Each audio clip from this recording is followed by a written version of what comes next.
Sumpah Pemuda karya Irwinda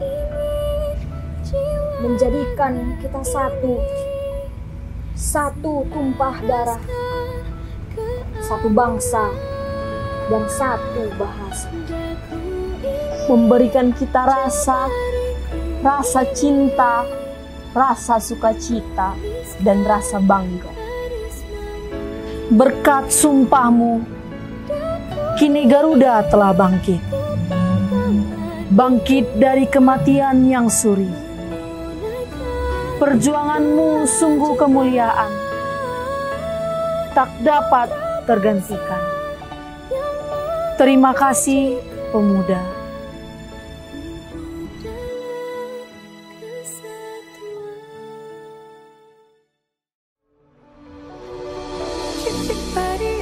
Sumping dari Jawa datangnya kacibu bawa kepiting dua ekor, cacah budel belang api cak hidung gigi ronggang, sapi ketawa dolong dipacu raja tunggal.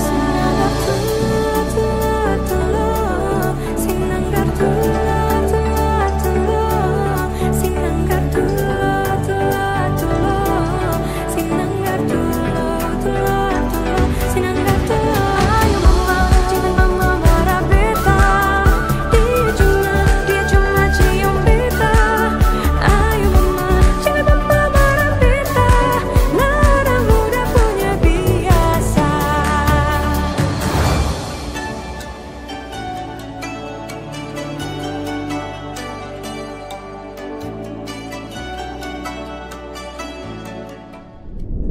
Cuan-cuan Sobat Kombur, bertemu kembali bersama saya Judith Napitu yang akan memandu Sobat Kombur dengan perbincangan Kombur kita dengan salah seorang generasi muda perempuan di Kabupaten Dairi.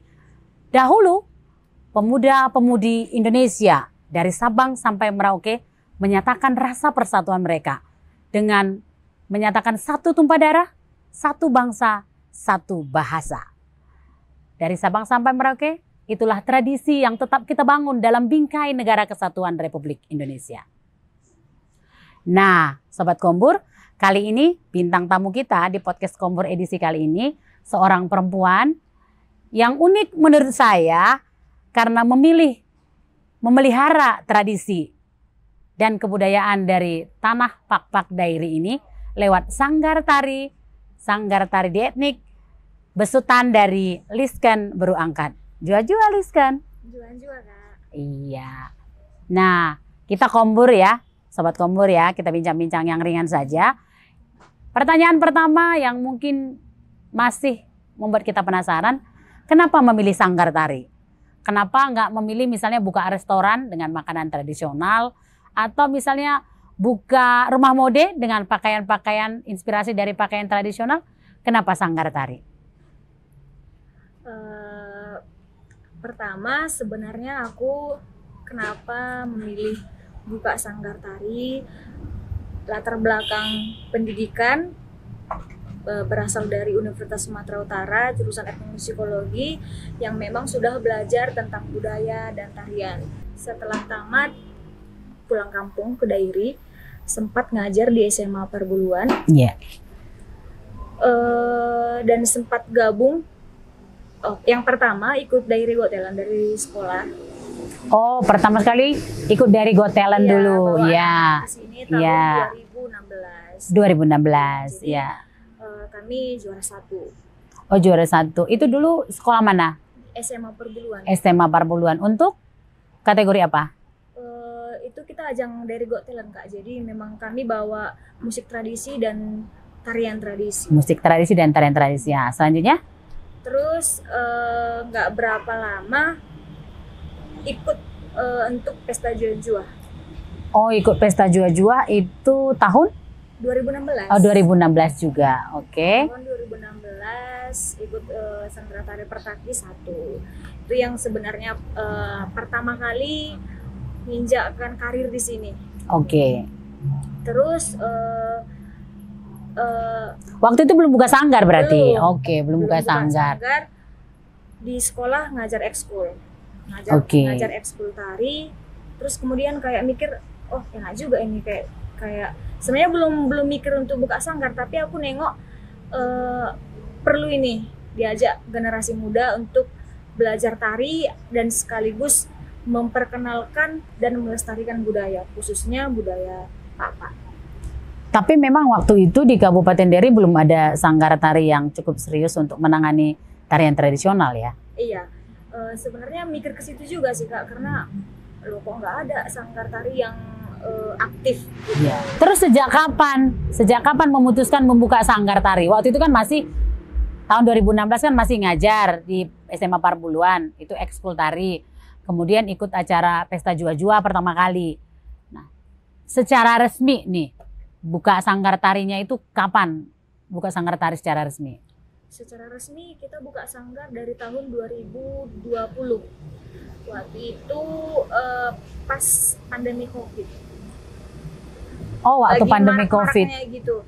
Jadi mikir, oh seru ini kalau buka sanggar. Sebenarnya mikirnya biar ada kegiatan anak-anak juga, biar nggak boring demam TikTok atau terus pakai Pegang gadget. ya. Ya. Sekalian untuk memperkenalkan budaya sama anak-anak dari sekarang gitu. Iya, jadi ternyata Sobat Kombur, masa pandemi COVID itu ternyata menginspirasi banyak orang. Salah satunya itu Lisken, supaya anak-anak tuh nggak boring di rumah, terus nggak ketergantungan ke gadget, karena itu proses pembelajarannya kan daring selalu ya. Jadi anak-anak diberikan ruang untuk berkreasi lewat sanggar tari. Nah, itu berarti momentumnya pandemi COVID itu ternyata menjadi salah satu momen yang tepat bagi Lisken untuk membuka sanggar tari. Nah, itu sanggar tari yang kalian mulai sejak tahun 2020. Sejak tahun 2020 itu mendapat antusiasme bagaimana nih dari masyarakat? Atau anak-anak banyak nggak? Atau ada orang dewasa? Pertama pas buka sanggarnya antusiasme orang tua banyak ya Kak, karena belum pernah. Iya. Kita buka kelas anak-anak juga yang umur 5 sampai umur 20 tahun ke atas. Ya sebenarnya orang tua yang paling banyak itu umur TK, SD sampai SMP. Jadi orang tua kayak, oh daripada di rumah main TikTok, main HP, bagus masukkan ke sanggar gitu. Oh iya bagus lah. Jadi berarti Sobat Kombur ini ada ruang untuk anak-anak bisa memelihara tradisi lewat sanggar tari. Nah, melihat misalnya sekarang ini ada banyak industri kreatif ya, ada perkembangan industri kreatif khususnya di Kabupaten Dairi juga kan sudah mulai berkembang. Ada juga teman-teman yang dari musik, kemudian ada juga yang dari makanan yang sudah terpengaruh, ada infusion nih dari pengaruh-pengaruh tradisi nih sekarang. Ini rencananya Lisken masih tetap akan eksis di sanggar tari atau mungkin akan melebarkan sayap merambah ke misalnya dunia yang lain gitu? Atau mau kolaborasi dengan orang-orang tertentu? Kalau sanggar pasti akan tetap ya Kak, tapi kalau kolaborasi wajib. Kolaborasi wajib sama teman-teman yang ada komunitas juga di Medan dan di komunitas di tempat-tempat lain, pengen juga kayak berkolaborasi, kolaborasi budaya Papa dengan budaya yang lain. Oke. Sudah ada dijajaki? Yang dijajaki sudah mulai. Oke, ya. Ini kabarnya Lisken masih single ya? Masih single. Nah, biasanya ini kalau masih muda gitu kan, kalau masih muda semangatnya masih menggebu-gebu, masih bergelora semangatnya untuk membangun tuh masih bergelora. Karena nggak punya, mungkin nggak ada yang menuntut sesuatu. Nah, kalau misalnya nih, ini kalau nih ya Lisken ya, kalau misalnya nanti Lisken berumah tangga, kira-kira masih lanjut nggak sanggar tarinya atau tutup nih, bubar gitu? Kita masih lanjut ya Kak, walaupun itu udah menikah, masih single, itu bukan untuk jadi buat stop gitu, buat berhenti untuk berkarya, untuk mendidik anak-anak dan memperkenalkan budaya supaya tetap maksudnya aku supaya tetap ada juga generasi memperpanjang pendidikan yang udah kulatih dari sekarang. Nah, jadi buat Sobat Kombur yang mungkin sedang mencari jodoh ya kan, karena Liskannya masih single. Jadi syaratnya udah jelas ya, bahwa semangat untuk memelihara tradisi tetap, sekalipun nanti berumah tangga lanjut nih sanggar tarinya.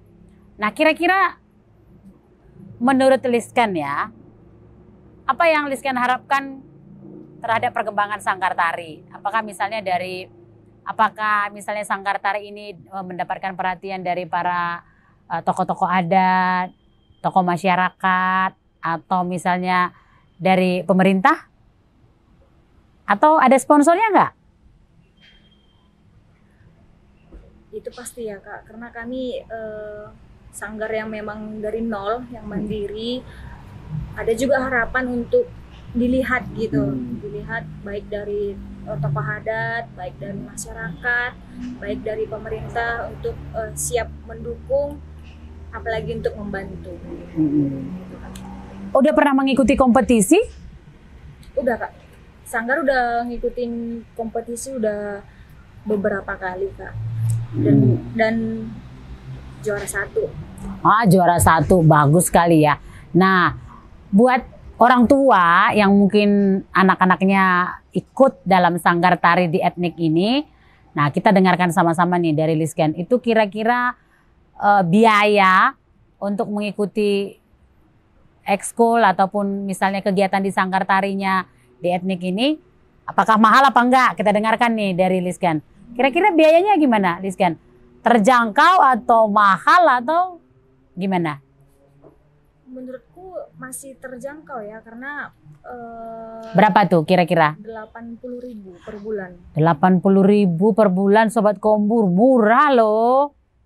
Ya silakan. Karena kita di sanggar bukan hanya belajar tentang budaya Pakpak, tapi kita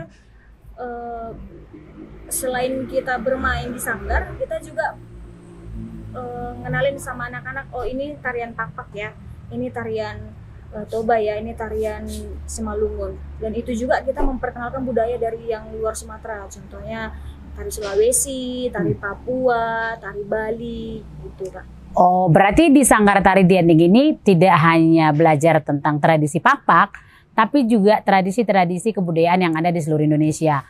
Jadi Sobat Kombur, kalau Sobat Kombur udah punya anak nih ya, ingin dilatih di sanggar tari di etnik, mereka akan mendapatkan wawasan kebangsaan itu tentang tradisi dan kebudayaan di Indonesia, bukan hanya tradisi Pakpak. Jadi udah pasti anak-anak kita tuh rasanya untuk memiliki terhadap Indonesia itu pasti akan tumbuh dengan sangat bagus, karena lingkungan mereka sanggar tari di etnik itu juga menanamkan rasa untuk melestarikan kebudayaan, tidak hanya tradisi Pakpak tapi juga kebudayaan-kebudayaan di Indonesia. Nah, kalau misalnya dalam waktu dekat nih ada tawaran, ini misalnya tawaran ya, Liskan misalnya tawaran untuk menjadi guru di luar Kabupaten Dairi gitu kan. Ada tawaran, ini ada tawaran nih jadi guru seni di luar Dairi gitu. Liskan mau nggak ya? Kalau misalnya salarinya menjanjikan, gimana? Mau? Kayaknya enggak. Enggak, yakin? Yakin. Yakin, berarti ingin tetap berkarya lewat sanggar tari di etnik berarti. Demikian ya Sobat Kombur, berarti ketika Sumpah Pemuda itu dikumandangkan dengan semangat satu tanah air, satu bangsa dan satu bahasa, itu ada banyak cara bagi kita untuk memelihara persatuan itu. Salah satunya yaitu lewat tradisi-tradisi yang kita punya. Kita bisa berkarya lewat tarian, kita bisa berkarya lewat musik, kita bisa berkarya lewat karya sastra, kita bisa berkarya lewat bagaimana kita menghasilkan karya-karya souvenir-souvenir dengan pengaruh-pengaruh dari tradisi, baik coraknya maupun warnanya. Jadi mengisi kemerdekaan, mempertahankan persatuan itu bukan melulu ketika kita bicara tindakan-tindakan heroik, misalnya menyelamatkan orang dari kecelakaan atau perampokan dan pembunuhan. Tapi dengan memelihara tradisi, kita juga tetap mempertahankan dan memperjuangkan persatuan dan kesatuan bangsa lewat tradisi yang berbeda-beda. Nah, sanggar tari di etnik itu buka kelasnya hari apa aja? Sanggar Tari buka kelas anak-anak ada hari Senin dan Selasa jam 3 sampai jam 5 sore. Yang kelas besar dia buka Jumat dan Sabtu jam 3 sampai jam 5 juga. Kira-kira udah berapa tuh anak didik di Sanggar Tarinya di Etnik? Kelas A dan kelas B sudah 35 orang. Banyak ya, 35 orang. Itu variasi umurnya sama misalnya sekitar umur berapa aja atau memang bervariasi gitu? Bervariasi Kak, dari umur 5 tahun sampai umur 28 tahun. Oh, 5 tahun sampai 28 tahun. Oh, berarti ada anak-anak, ada remaja dan ada dewasa. Iya, Kak. Nah, Kabupaten Dairi itu merupakan salah satu kabupaten di kawasan Danau Toba. Yang sekarang ini merupakan salah satu kawasan destinasi wisata super prioritas yang digadang-gadang oleh pemerintah Indonesia dari Kaldera Toba. Nah, ada 8 kabupaten kota di sekitar Danau Toba. Nah, ini sekarang Lisken misalnya ada rencana nggak untuk kolaborasi dengan daerah-daerah yang lain, tapi tetap dalam semangat bingkai Negara Kesatuan Republik Indonesia gitu. Atau ada rencana pameran atau panggung berikutnya? Gitu. Rencana panggung pasti ada ya Kak, karena kita kan bukan sekedar hanya untuk di Sanggar aja, bukan hanya untuk di sini aja gitu, tapi kita juga perlu untuk memperkenalkan budaya kita ke budaya yang lain gitu kan. Contohnya ke daerah Simalungun, oh ini ya tarian Pak, oh gini ya tari menapu kopi gitu. Terus yang di kawasan Kaldera Danau Toba ada juga program untuk berkolaborasi.